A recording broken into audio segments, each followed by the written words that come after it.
Welcome to 99th Monkey Liberty News for Tuesday, May 13th, 2014. I'm beginning today with kind of a fun article. David Wilcock update via Fulford blog. And this is David Wilcock writing that he had a dream about Fulford's post yesterday. And this is it's just fun to read. I'm not saying that I 100% believe in reincarnation, but I think that the Christian response is often a little bit too much of a knee-jerk response. I think we forget to consider that it was said of John the Baptist that he came in the spirit and power of Elijah. What does that mean? Does it mean I don't know what it means, but I'm just saying, I think sometimes we make decisions too quickly and we reject possibilities too quickly. But again, this is just kind of a fun article. And he gets into some more serious issues, such as a harmonic cycle of 120 years. And he believes that we are in a similar place in a cycle to that place which was when the Declaration of Independence was created and signed. If this first cycle is where the problem got a lot worse, and he's referring to 1896, 120 years later it may finally resolve. At the speed things are now going, the cycle equivalent of two 120-year cycles lands on July 4th, 2016, 240 years after the signing of the Declaration of Independence. And he says this is just a hypothesis and needs more research to confirm, but I thought I would step out on a limb and introduce the idea anyway because I found it encouraging and relevant. And I have quite a few links this morning, and my laptop is kind of overwhelmed by the number of links I already have, so there were a few here that I did not open. And I'll begin with the scariest one. If economic cycle theorists are correct, 2015 to 2020 will be pure hell for the United States. This is from Activist Post.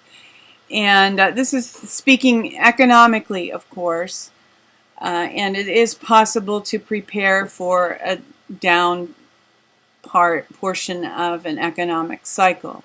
In fact, it's possible, if being prepared, it's possible to actually profit greatly from the down portion of an economic cycle. It just has to do with understanding what's going on and being prepared. And the Bible says that Daniel was a man who understood the times. And it's important for us to understand the times. Here's a little gem. Driver can sue for being handcuffed at gunpoint over license plate reader error. Well, one would hope, right? I mean, we hope that we could sue for that. And wow, who needs that? Life is tough enough without that kind of thing, right?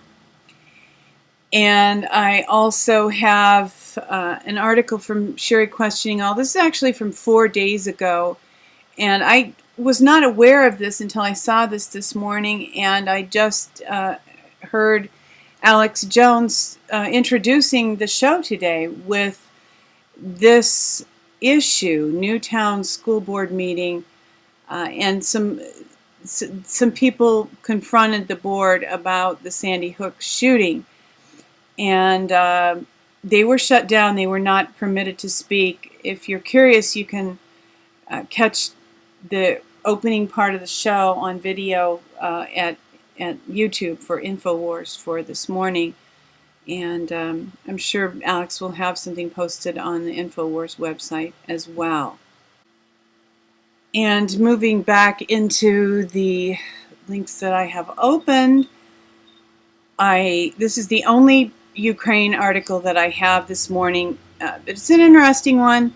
The farce is complete. Joe Biden's son joins board of largest Ukraine gas producer. I don't think I even need to say anything. The farce is complete. That headline says it all. And although that is the only article that I have about the Ukraine, I do have a couple of articles from Washington's blog about how our military is currently functioning. And of course, yesterday I had the article, How to Create an Angry American, referring to the Iraq War and how they got us riled up so they could sell us the Iraq War. And this article from Washington's blog is entitled U.S. Military Legal Argument for Current Wars. Self-defense is whatever we say. And you know, if you read the Constitution, I don't think it's not an issue so much as self-defense as defending the borders. And that's a little bit of a different slant. But you know, they find ways to justify whatever they decide what they want to do, and then they find ways to sell it to us. And that's really what has happened in many instances. Another Washington's blog article, Colonel Wilkerson, oligarchy controls U.S. war making. Who is really responsible for America's wars? And this argument has kind of been popping up in other places. What is the U.S.?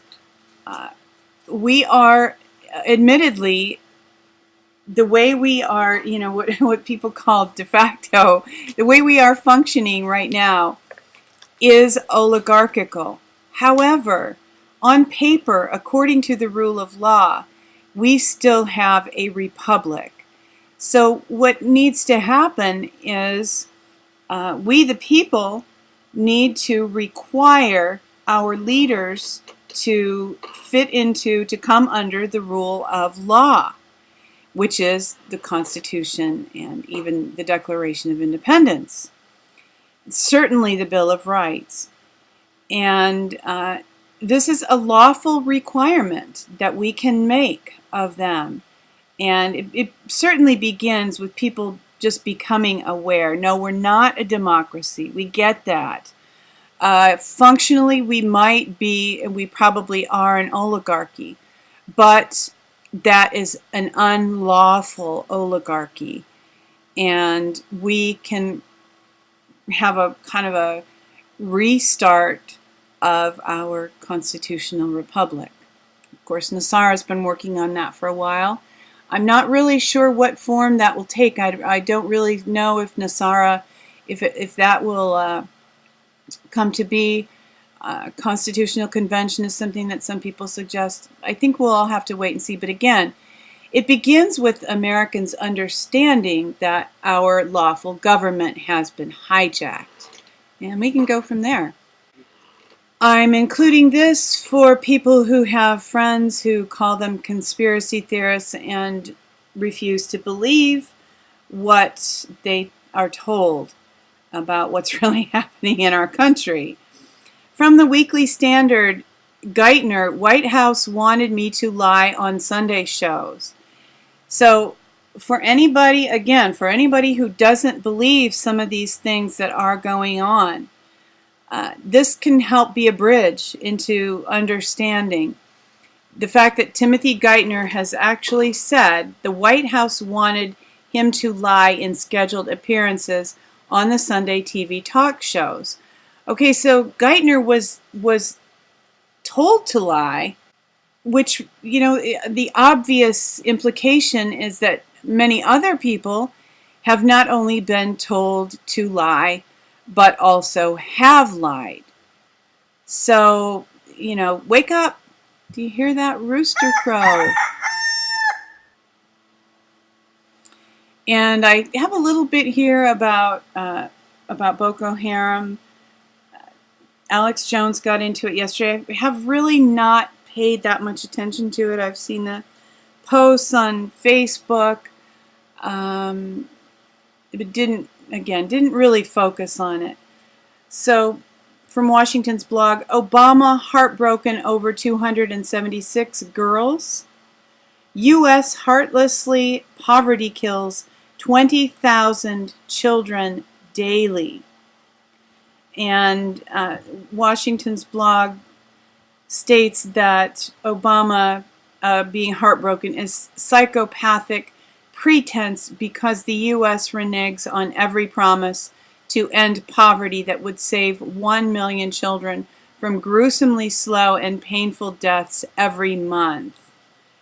I witnessed both parties' leaderships only and always lie and dishonor their promises to end poverty as a lobbyist, with results over 2 world summits with heads of state.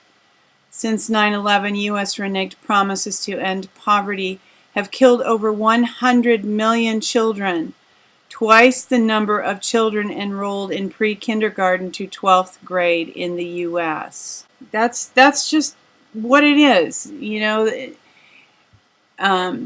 Boko Haram to me is a major wag the dog. And we constantly get bombarded by these spun tales that are supposed to, you know, reorient us, refocus our thoughts on something that it's just essentially a fairy tale. Not that there's not tremendous suffering in the world, of course there is.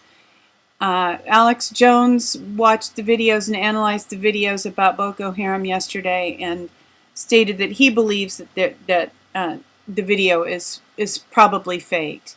And again, because of watch the film Wag the Dog. All art comes from somewhere. Those kinds of things are really done, and it's not possible to rule out that this is faked.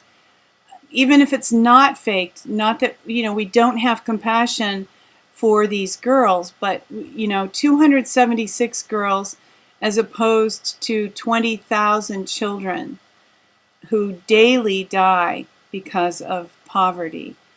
So let's keep things in perspective, and let's call these people up to a higher place. Let's not be manipulated by them into guilt and letting our emotions run wild. Let's require some accountability of them and some answers from them about the real issues that impact many, many more people. And here's a little 3-minute 47 clip of Alex's show yesterday. Hillary Clinton is the true leader of Boko Haram. And Alex there's another one here. Obama's CIA runs Boko Haram. You can certainly learn about Boko Haram from visiting the InfoWars site and doing a search for that term if you want to become more educated. From the Daily Paul, Benghazi commissioned the end of Hillary Clinton's political career. We can hope that that may be so. We'll have to keep an eye on that. And of course, as Fritz Springmeier has quoted Mr. Van Dyne, who is allegedly the king of the world, the head of the Illuminati, their choice for the next president of the U.S. is none other than Hillary Clinton. So, whether this Benghazi Commission is the end of Hillary Clinton's political career and she's not elected president will be a little bit of a litmus test for us to be able to see whether we are beginning to have a restoration of our constitutional republic and the ability to live under liberty and justice for all. I have another article from the Daily Paul. TSA supervisor arrested for having sex with minors in the Dominican Republic. And that headline pretty much tells the story, so I will move on to something that seems rather related to me. Just in focusing on corruption in government and how it affects us all. From Veterans Today, 4 nabbed in espionage at Office of Homeland Security Committee member. This week, a Watergate-type attack on the federal building in New Orleans was thwarted when 4 black bag operatives, one the son of U.S. Attorney William J. Flanagan, whose offices were in the same building, were arrested in the act. And we'll see. Will this have the same kind of outcome as Watergate? Probably not. But it's important to remember how much things have changed just since Watergate, and how much more likely people are to overlook these kinds of things. Of course, Nixon was set up with Watergate, and they were trying to get rid of him, so they managed that quite handily. That may have had something to do with how much focus was placed on Watergate. From D.S. Wood Commentary and Current Affairs News, Eddie Vedder teams up with the Hulk to call for net neutrality. In a letter addressed to FCC Chairman Tom Wheeler, celebrity performers including Mark Ruffalo and Eddie Vedder called for the Commission to issue new rules that protect net neutrality. As members of this community, the letter reads, "We urge the Federal Communications Commission to protect the open internet as a vehicle for free expression and collaboration. Your proposed path would open the door to widespread discrimination online." It certainly would. And EFF is asking people to prepare to take action to defend net neutrality.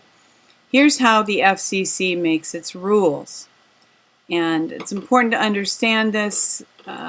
It'd be great if we can stop this right now. And the FCC is calling for public input. Let's make sure they get it.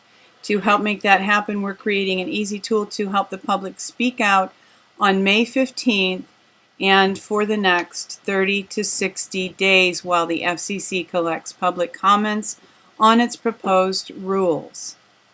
So I'll be watching EFF to have this opportunity.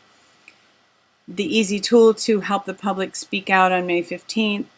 And I'll try to remember to remind us all of this on May 15th. And certainly, mark your own calendars. From Natural News, this is for me a case of I knew it, but I didn't know it. Like Joe versus a volcano. Some things you just know without the studies, without having to read the studies. If you've ever spent time in a hospital, again, I want to refer back to Joe versus a volcano. These lights make me feel puffy and blotchy. Study shows low hospital lighting levels make patients more depressed and sick.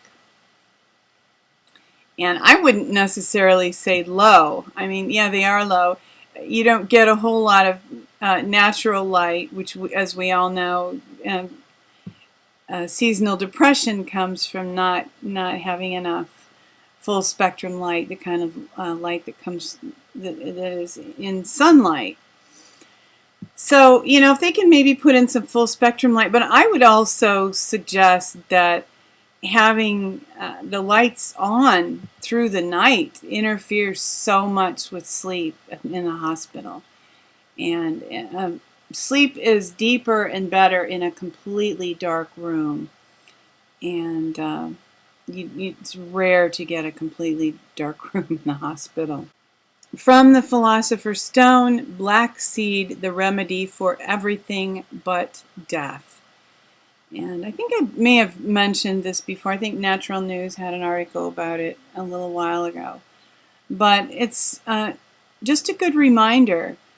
And this is a reminder to me to find some online and order it and learn more about it, certainly. So, yes, we're moving into the good news portion of the video for the day. Yes, the Constitution is relevant, from the 10th Amendment Center. And this is this topic is relevant even because of what I mentioned, this struggle to recover a constitutional republic as opposed to being held captive in an oligarchy. And that is precisely why the Constitution is relevant, because this is our law. People talk about rule of law. This is the law. The Constitution is the law. We know that, but the more we can remind other people of that, the more we can help to wake people up and help them understand what kind of shift needs to occur for us to have our country back on track. From Conscious Life News, new species of metal-munching plant found in the Philippines. And this isn't a Conscious Life News, pulled this in from RT. This is just tremendous news in many respects. This means that soil can be detoxed, and very naturally and pretty inexpensively. In fact, you can recover the metals from the plants that are absorbed from the soil. So it's kind of a double bonus there. And as I've mentioned in the past, hemp can relieve soil of radiation, and this plant can pull out toxic heavy metals. So there really are means, once people are of the mind to do it, and hey, if we could ask the people who are the Illuminati that are presenting themselves as the kinder, gentler Illuminati, hey, facilitate this kind of, use some of your money to facilitate this kind of thing, okay? And then the earth, being less toxic, will be able to support more people, and you will not maybe feel the compulsion to employ eugenics and kill off millions and millions and millions and millions and millions and millions and millions of people. Let's talk. Let's maybe do something else, okay? And this is certainly part of the something else that we can all do to restore our earth. I am finishing with this article today, another one from the 10th Amendment Center, Constitution 101, the sovereignty of the people. This is the foundational idea for the United States of America Republic. The idea that people are the sovereigns. And we the people. It's not, just rulers, just leaders, just the wealthy, just the poor, just the immigrants. This is the people. We the people. While many Americans assume the federal government sits at the top of the power pyramid, it actually belongs on the bottom. Under the intended constitutional system, we, the people, hold the top position of authority, with the states under them and the federal government only supreme within the limited scope of the explicit powers delegated to it. And let's all just remember this and remind people of this. And hey, if there's one link out of today's 99th Monkey Liberty News that you post anywhere, I hope this might be the one that you post, because this is really a very significant idea, and one that we all can remind ourselves daily. Let's remind the oligarchs too, okay, while we're at it. Thank you for tuning in for today's 99th Monkey Liberty News. Weeping may endure for a night, but joy comes in the morning. Hoping that you will love one another, take care, be sovereign, and enforce the Bill of Rights.